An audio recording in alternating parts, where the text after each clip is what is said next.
Boa tarde, Carla Farrapa falando do Além do Salto. E hoje a gente vai falar com um pirata. E ele vai contar para nós quando que ele deixou de ser louco para se tornar visionário. A história dele é muito, muito interessante e está tomando rumos muito, muito interessantes para Curitiba, para o Brasil, para o mundo, né? Então vocês vão ouvir a história da parte dele, do início.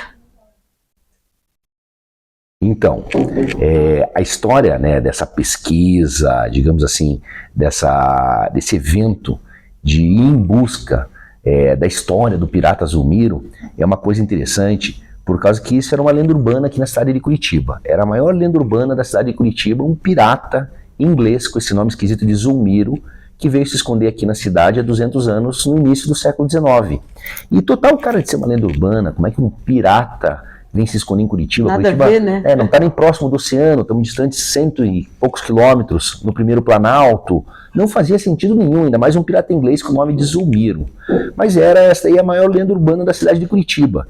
E eu, como é que eu tive contato, né, digamos assim, que nós falou, como é que eu tive esse salto para essa história? Eu sempre fui muito curioso, eu sou formado em economia e minha segunda faculdade foi jornalismo. E eu me apaixonei pela cadeira, pela matéria de jornalismo investigativo. E eu estava vasculhando essas histórias, essas lendas urbanas da cidade de Curitiba. Você estudou todas? Fiquei aquela coisa, conhecendo as lendas, as histórias.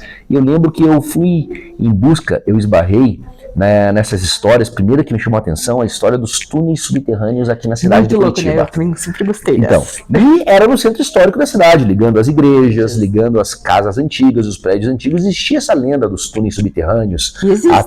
Até hoje. E existia a lenda também de uma cobra gigante que andava por esses túneis. E eu achava interessante, porque essa lenda era uma lenda que existia não só em Curitiba, em várias cidades do Brasil. Arapuava tem também. Sim. Sempre teve no centro histórico, entre as igrejas, tinha essa lenda dos túneis subterrâneos. E eu comecei a investigar essa história com um pouco mais de rigor científico, uma investigação jornalística. E eu lembro que eu fui na Casa da Memória, em Curitiba, e na Casa da Memória eu tive acesso a uma reportagem escrita em 1972, no jornal Gazeta do Povo, pelo jornalista Cid Di Stefani, na qual ele falava de túneis numa região mais afastada do centro da cidade, que era ali na região do Bosque Gutierrez, no bairro das Mercês, com Vista Alegre. E daí, nessa reportagem, eu tive contato com a história que um pirata havia escondido um tesouro dentro desses túneis, nessa região mais afastada da cidade, justamente o pirata Zulmiro. Mas eu achava, não, isso é uma fantasia, como é que um pirata esconde um tesouro? Pirata em Curitiba. Em Curitiba. E bem, eu investigando esses túneis, eu vinha localizar no centro histórico da cidade uma conexão subterrânea no antigo clube alemão, o Concórdia. Naquela época até esse túnel, acredito, foi construído na época do nazismo, entre a Primeira e a Segunda Guerra Mundial, que era um túnel que ligava o porão desse clube com o imóvel do lado. E ali eu vi que, opa, esses túneis são verdades. Então, tudo que era uma fantasia começou a se mostrar realidade. E eu comecei a investigar e entrevistar os moradores que moravam nessa região do Bosque Gutierrez, e eles falando que existiam túneis subterrâneos ali. Então eu comecei, será que então a história do pirata é verdade?